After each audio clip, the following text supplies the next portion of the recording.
Let's revisit our lead story, of course, the G7 summit taking place in Italy. For more on the global implications of this, I'm joined now by Klaus Larres from North Carolina. He's a professor of history and international affairs at the University of North Carolina at Chapel Hill. Thanks so much for joining us.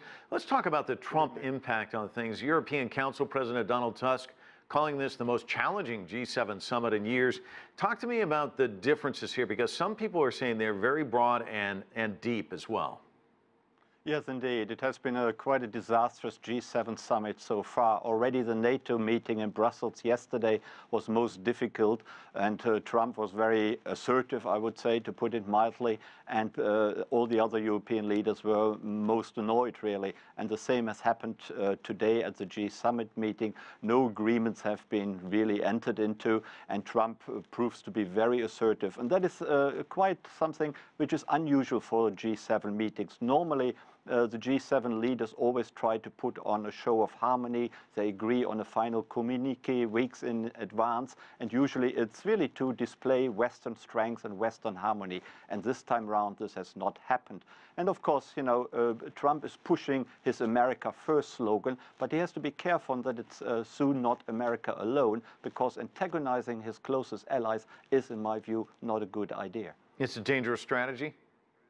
It is indeed. You know, America is strong and is powerful, not just because of its own resources and its huge population and huge territory. It is also very strong and powerful because of its strong and formidable allies, particularly in Europe, but also, of course, Canada and Japan. That alliance system, and the NATO alliance, that makes America unique in the world. And you should look after your allies. You should, of course, utter criticism and tell them that you don't think everything is going right, that they should perhaps spend more on defense, but you don't do it in a humiliating way. You should not take them to task in public in front of a global audience. You should have private talks and, you know, remind them of their obligations. You should not antagonize them and humiliate them.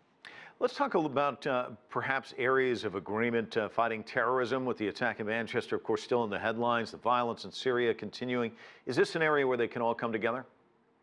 Yes, on terrorism there was some agreement. They issued a statement that they are really supporting that social media companies are looking after their responsibilities much better and do something about the posting of extremist slogans on Facebook, Google, and other media outlets. That they could agree, and that was quite easy. But regarding trade, regarding the climate deal, and also the refugee crisis, Trump really has refused to sign what the European leaders have in mind. And we will find out tonight and tomorrow morning whether some sort of, at least short statement with some sort of agreement can be published. At the moment, they're still negotiating. That is, their Sherpas are negotiating in the middle of the night.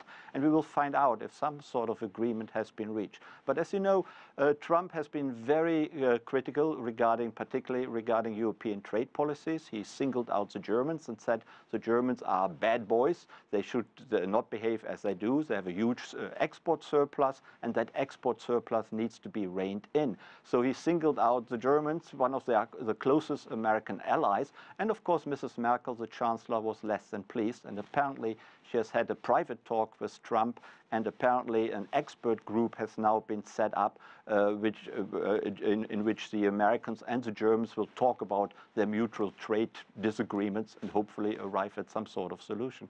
4 leaders attending their first summit. Of course, Macron just winning this election in France. All of them want to make a statement on the world stage. So talk to me about that dynamic in play. Yes, I mean, Trump himself is, of course, one of the 4 new leaders which have attended or which are attending the G7 summit. And Macron he knows very well that during the election campaign in France, Trump came out in support of his rival Le Pen, of a very right-wing, anti-European leader, while Trump has in the meantime said that he actually supported Macron, which is totally wrong. And Macron knows that, and he will find it difficult to overcome at least a degree of resentment, but he has to do so, obviously. And also the Italian Prime Minister is new, and he is hosting the summit, so he wants to come out of the summit with some sort of agreement, particularly regarding the refugee crisis.